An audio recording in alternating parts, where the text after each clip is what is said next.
Bonsoir à toutes et à tous. Monsieur le maire, bonsoir, bonne année. Bonsoir Thierry, bonsoir à toutes et à tous et meilleurs vœux à chacun d'entre vous. Alors ces vœux en 2021 prennent forcément, vu le contexte, une forme un peu particulière. C'est le moins qu'on puisse dire, cette année pas de vœux en présentiel à l'Igéria comme c'est la coutume. Donc on a choisi un autre format d'interview directement depuis mon bureau dans le château de Chasset, le château de la mairie. Alors justement, commençons. En parlant de 2020, on le sait tous, c'était une année difficile. Votre ressenti, votre retour sur cette année, pas comme les autres? Alors j'ai pas envie de m'attarder sur 2020, j'ai plutôt envie de me projeter et de parler d'espoir, même si l'actualité évidemment se complique, mais je voudrais quand même avoir un regard et une pensée sur les personnes, notamment des soignants qui ont beaucoup œuvré pendant cette période. Je pense aussi à nos aînés, notamment dans les EHPAD, qui ont eu aussi des difficultés. Je pense aussi aux lycéennes et aux lycéens, les plus fragiles, les personnes qui sont isolées, qui des fois sont en dehors des radars et pour qui il y a un grand besoin d'accompagnement. Je pense aussi aux jeunes, dont on parle beaucoup en ce moment. Effectivement, ce n'est pas simple en ce moment d'être jeune. Alors, comment la ville, comment la mairie s'est mobilisée pour accompagner, gérer cette crise sanitaire à l'échelle locale? Alors ça fait maintenant 1 an que la mairie se mobilise, à la fois les services qui doivent s'adapter quotidiennement à de nouvelles réalités, de nouveaux protocoles. Je pense au CCAS qui travaille aussi beaucoup en lien avec les personnes fragiles. On a aujourd'hui un fichier de 170 personnes vulnérables qui sont appelées régulièrement. Je pense aussi aux animateurs dans les écoles qui évidemment ont dû s'adapter aux protocoles drastiques qui nous étaient fournis par le ministère. Et puis il y a aussi les élus de l'ancienne municipalité, de la nouvelle municipalité. On se voit régulièrement pour travailler, pour adapter tous nos dispositifs. C'est du cas par cas. Ça demande beaucoup d'énergie et en même temps, ça demande aussi de se réadapter. Et moi, de 2020, je retiens aussi ça, le fait qu'on a su se réadapter. Je pense qu'on va en retenir aussi beaucoup de leçons. Alors, récemment, vous avez fait une demande spécifique à l'Agence régionale de santé, à l'ARS. Vous pouvez nous en dire quelques mots? Oui, on a effectivement fait une demande. On a écrit un courrier à l'Agence régionale de santé pour leur proposer nos services pour ouvrir un centre de vaccination. Alors maintenant, c'est la compétence de l'Agence régionale de santé. Ce n'est pas nous qui allons aller chercher les vaccins. Donc c'est l'ARS, on leur met à disposition une salle s'ils le souhaitent. On attend qu'ils reviennent vers nous, même si on les relance régulièrement. Et vous-même, est-ce que vous vous ferez vacciner? Alors, pour moi, ce n'est pas question de donner l'exemple, pas question de dire aux lycéennes et aux lycéens ce qu'ils doivent faire. Mais à titre personnel, je me ferai vacciner parce que je veux me protéger, mais je veux aussi protéger mes amis et ma famille. Avant de parler de 2021, restons encore un peu en 2020. On a parlé des difficultés de la crise sanitaire, mais il y a eu aussi beaucoup d'exemples de mobilisation citoyenne, des bonnes nouvelles dont vous vouliez nous parler. Oui, c'est vrai que moi, en 2020, j'ai été fier d'être lycéen, fier d'être le maire des lycéens aussi. Il y a eu beaucoup d'initiatives. Je vais donner quelques exemples. Je pense à Esther et sa bande de copains qui ont souhaité nous donner un coup de main pour aller diffuser des documents, des tracts dans les cages d'escalier. Je pense aussi à Lydie avec son initiative de concours de couronne qui a permis, dans cette période de fin d'année un peu difficile, de mettre un peu de baume au cœur. Je pense aussi à ce primeur qui a transformé le salon de coiffure de son épouse pour pouvoir continuer à vivre de son métier. Je pense aussi à ces jeunes femmes qui ont organisé cette belle initiative de boîte de Noël solidaire. Franchement, il y a de belles initiatives, il y a du talent et il y a de la solidarité dans cette commune et je retiens ça. Alors, avec votre équipe, vous êtes élu depuis un peu plus de 6 mois. C'est à la fois une période assez longue et finalement assez courte. Est-ce que vous pouvez en dresser un premier et rapide bilan? Alors ça fait 6 mois en effet qu'on est élu. On a déjà fait beaucoup malgré le contexte particulier qu'on connaît. On a organisé 3 conseils municipaux. On a lancé une opération Allo Solidarité pour accompagner et répondre 24 heures sur 24 aux besoins des lycéens. On a lancé une campagne de communication pour soutenir les commerçants Saint-Clus Grand Cœur Commerçant. On a lancé nos comités consultatifs. D'ailleurs, j'en profite pour dire que c'est le moment de candidater. Vous pouvez le faire, c'est directement sur le site internet si vous voulez participer à la vie de la commune. Et puis on a fait beaucoup de choses à Nantes Métropole aussi, où avec Véronique Cadieux, qui est conseillère métropolitaine, on travaille régulièrement sur tous les sujets, le règlement de publicité, Par exemple, la question des mobilités, des déplacements sur l'est de la métropole et une multitude d'autres sujets qui sont très prenants mais qui sont très passionnants. Alors, Nantes Métropole, c'est important, ce n'est pas forcément connu finalement du grand public. Vous y siégez, hein, il y a un conseil métropolitain comme il y a un conseil municipal, et puis vous votez des décisions qui peuvent avoir un impact direct dans la vie quotidienne des lycéens. Un exemple ? Mais Nantes Métropole, c'est notre quotidien, c'est l'assainissement, c'est les déchets, c'est l'aménagement du territoire, c'est plein de choses. Et parmi les exemples qu'on peut citer, on peut citer la question des transports. Et Véronique Cadieux et moi, et comme de nombreux autres élus, nous avons voté la baisse de 20% des tarifs pour les transports, notamment le week-end. Et qui s'applique depuis le 1er janvier. Alors, venons-en à 2021. Quelles sont vos grandes priorités ? On va les détailler, je pense, thème par thème, mais les grandes thématiques, les grands champs d'action de vous et de votre équipe pour 2021. Alors, on a beaucoup de projets pour 2021. Ce sera l'année où on impulse notre programme, nos premières actions. Je citerai 3 thématiques importantes. C'est la question de la transition écologique, la question du lien social et la question du dialogue citoyen, de la participation citoyenne. Alors on va commencer par le lien social. D'ailleurs, votre message de vœux, votre carte de vœux, c'était sur le maintien et le renforcement du lien social, après une année où malheureusement ce lien était un peu distendu pour cause de crise épidémique. Quelles sont les actions concrètes que vous allez mener avec votre équipe, avec la mairie, pour maintenir et renforcer le lien ? Maintenir le lien, c'est d'abord la proximité avec les lycéens. C'est aussi et surtout l'accompagnement des lycéens qui sont les plus fragiles. J'en ai parlé tout à l'heure, il y a des personnes qui n'ont pas recours aux différentes aides et pourtant le CCAS verse des aides régulièrement pour des personnes en situation de fragilité. Donc le lien social, c'est aller vers ces personnes. Ça implique d'organiser des permanences, par exemple, dans les quartiers. Le lien social, c'est aussi la culture. Là, je m'arrête quelques secondes parce que je crois qu'on a tous envie de culture. On a tous envie d'aller voir des spectacles à l'Igéria. On a tous envie de pouvoir se retrouver sur l'espace public pour partager un bon moment ensemble. Ça nous manque tous. Et j'espère qu'au mois de juin, on pourra le faire à travers notamment le retour de la fête de la musique dans les rues de Sainte-Luce, qu'on pourra aussi aller voir ensemble des séances de cinéma pendant l'été. Et puis, j'espère qu'il y aura aussi, on en parlera dans les prochaines semaines, mais une action avec les autres communes du territoire. Et puis, maintenir le lien, c'est aussi soutenir les clubs sportifs, les associations qui ont aussi souffert. Il y a des clubs qui sont à l'arrêt depuis pas mal de temps. Nous sommes aussi là pour les accompagner. Alors, le lien social, c'est aussi une vie en toute tranquillité, en toute sécurité, dirais-je. La sécurité, c'est un sujet qui vous mobilise particulièrement en ce moment.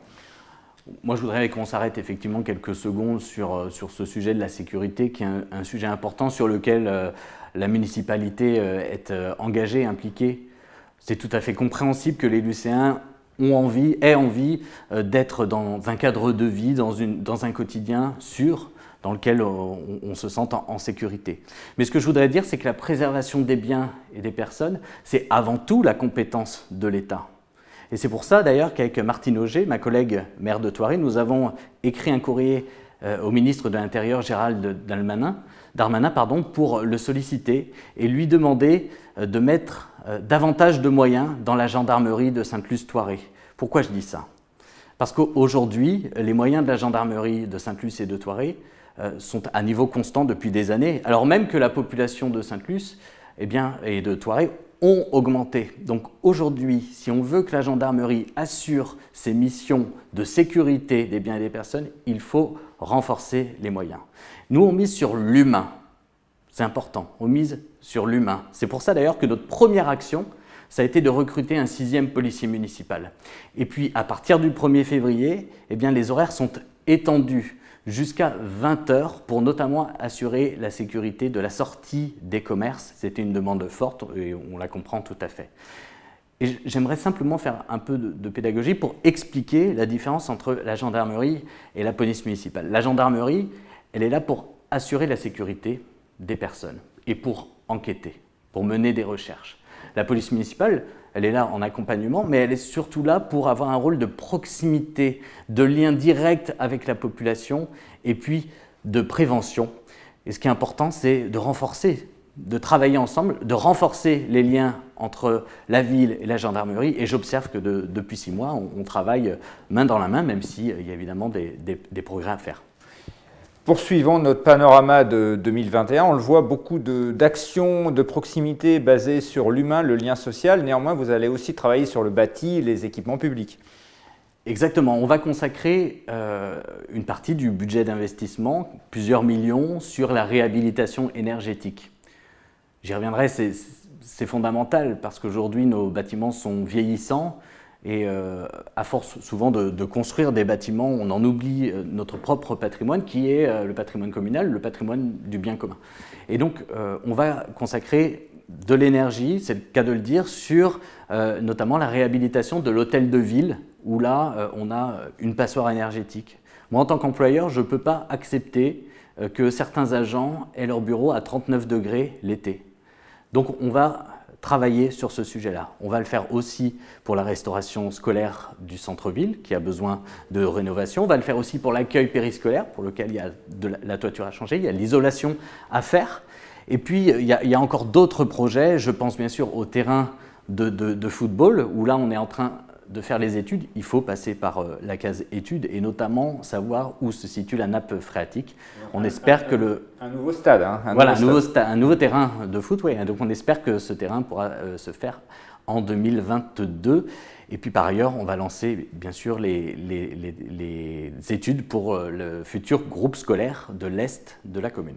Alors, autre sujet important aux yeux de la municipalité et de vous-même, la participation citoyenne, ou le dialogue citoyen. Vous allez mettre en place un certain nombre de dispositifs, mais avant d'en parler, en quoi c'est important dans une commune, en quoi c'est important pour vous ? Le dialogue citoyen, on le voit, les habitants ont besoin de proximité, ont besoin de discuter, de co-construire. Ils ont besoin d'être informés, d'être concertés sur les projets qui sont menés par la municipalité. Donc, information, concertation, co-construction, c'est 3 niveaux différents sur lesquels on veut agir. Ce n'est pas un discours, c'est vraiment une volonté de faire avec et de faire pour les lycéens et de le faire tous ensemble, de former une équipe. Alors pour ça, on a créé différents dispositifs. Les comités consultatifs, j'en ai parlé tout à l'heure, candidature, c'est en ce moment. Il y en aura 6 et l'objectif, c'est que ces comités consultatifs nous accompagnent dans la mise en œuvre de notre projet politique. Deuxièmement, les conseils de quartier naîtront, si tout va bien, en septembre prochain. Et donc là, l'objectif, c'est de pouvoir travailler sur vraiment les questions d'hyper-proximité, le lien que j'ai, moi, quand je vis dans mon quartier. Et puis, il y a évidemment le conseil citoyen lycéen, qu'on appelait auparavant le CDL, le Conseil de développement lycéen, qui a connu un certain engouement puisqu'il y a plus d'une centaine de personnes qui se sont mobilisées, qui montrent cette envie que les lycéens ont de participer aussi à la vie de la commune. Et le CCL a pour vocation aussi notamment d'être un laboratoire d'idées, de faire des propositions à la municipalité. Et moi, je voudrais remercier l'ensemble de ces lycéens qui ont candidaté, qui vont candidater pour participer à construire la ville qu'on aime. Et je voudrais donner un exemple concret de concertation qu'on veut organiser dans l'année. C'est par exemple autour de la requalification du centre-ville de Sainte-Luce. C'est un sujet fondamental puisque c'est l'avenir de l'aménagement du territoire. Troisième axe d'intervention, d'action, de préoccupation pour la ville et vous-même en 2021, la transition énergétique, la transition écologique. Alors, en quoi une commune comme Sainte-Luce, un peu plus de 15 000 habitants, peut agir pour changer le cours des choses planétaires? Par quelles actions concrètes? Alors, ce n'est pas que la commune peut agir, Thierry, c'est que la commune, elle doit agir sur ce domaine. Pourquoi je dis ça ? Je dis ça parce qu'aujourd'hui, on n'est plus sur la notion de développement durable, on est sur cette notion de transition écologique. Il y a une urgence climatique, on la connaît, on le sait. Maintenant, ce n'est pas de savoir quand elle va avoir lieu, ce n'est pas de savoir quand il va falloir agir, c'est maintenant qu'on doit agir sur cette question d'urgence climatique et d'agir sur la lutte contre le réchauffement climatique. Alors pour nous, ça concerne un certain nombre de sujets, le tri des déchets par exemple, où là on souhaite notamment travailler dans les zones de loisirs de la commune pour faciliter le tri. Le déchet est très émetteur en gaz à effet de serre. Par ailleurs, on souhaite lutter contre les passoires énergétiques, j'en ai parlé tout à l'heure, j'y reviens pas. Et puis il y a cette volonté de préserver la nature, de préserver la biodiversité, notamment parce qu'on a une commune qui est très nature. Sainte-Luce, c'est une ville naturelle, plus d'un tiers du territoire est composé de zones naturelles. Et puis, le gros dossier, si je puis m'exprimer ainsi, de l'année, c'est l'agenda 2030. C'est la nouvelle version de l'agenda 2021, dont l'objectif est de construire, de co-construire avec les services, avec les habitants, une nouvelle démarche à 10 ans pour définir un nouveau programme d'action très concret sur plein de domaines. Il y a 17 piliers et qui permettront d'avoir notre action sur les 10 prochaines années. Alors, on le voit, beaucoup de projets, beaucoup d'envie, beaucoup aussi d'actions de proximité qui nécessitent du lien. Et pour mener à bien tous ces projets, il faut du monde. Exactement, il faut un service public de qualité. Nous l'avons. Et on a pu voir au cours de cette période de crise que le service public, c'est finalement le premier rempart face à la crise, le premier rempart face aux inégalités. Et moi, je voudrais d'abord leur tirer mon chapeau, leur dire que je suis fier du travail qui a été accompli par les agents de la ville. Simplement, quand on a un projet, on veut aller au bout, on veut mener des actions, on veut répondre aux besoins des habitants. Et pour ça, il faut renforcer ce service public. Ça implique de recruter du monde pour mettre davantage en adéquation, puisque les services depuis quelques années n'ont pas grandi, n'ont pas connu d'évolution, alors que la population, j'en parlais tout à l'heure, a grandi. Donc on va investir dans l'humain et puis ça va nous permettre de répondre aux besoins des habitants. Monsieur le maire, comment résumer finalement en quelques mots le sens de ces actions ou pour le dire autrement, comment définir votre vision et celle de l'équipe municipale, de la ville de demain, ce qui sous-tend tout ce qu'on a évoqué lors de cet échange?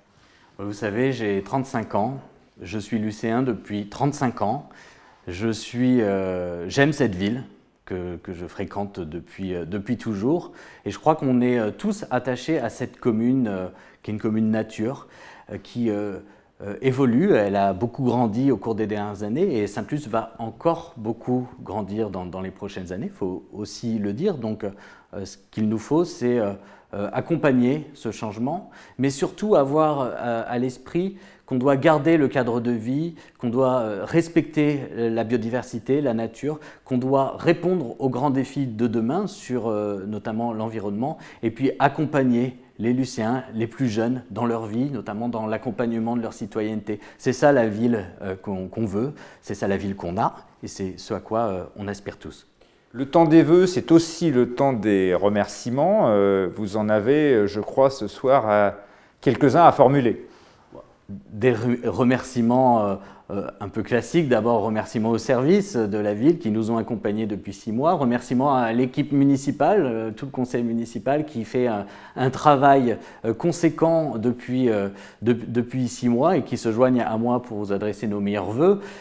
Remerciements aussi aux bénévoles des associations, remerciements aux commerçants, aux entrepreneurs, à toutes les personnes qui œuvrent avec dévouement dans notre commune, qui font que notre commune est ce qu'elle est, et également remerciements aux corps constitués, notamment pompiers et gendarmes qui sont là pour assurer notre sécurité. Alors, c'est la fin dans 1 minute de cet échange. Anthony Desclosiers, un mot pour conclure vos vœux finalement à l'ensemble des lycéennes et des lycéens. Alors, je vais faire très simple. Je souhaite à chaque lycéenne et chaque lycéen du bonheur, de la joie, de l'espoir, de l'espérance et de la sérénité. Et je pense que si on arrive à avoir tout ça en 2021, eh bien ça ira mieux, on aura une année qui sera meilleure en tous les cas. J'ai hâte avec mon équipe, nous avons hâte de vous retrouver parce qu'aujourd'hui on ne vous voit pas souvent, donc j'émets le vœu qu'on puisse se voir plus régulièrement pour échanger et discuter. Bonne année à chacun d'entre vous, à vos amis, à vos familles et surtout bonne santé.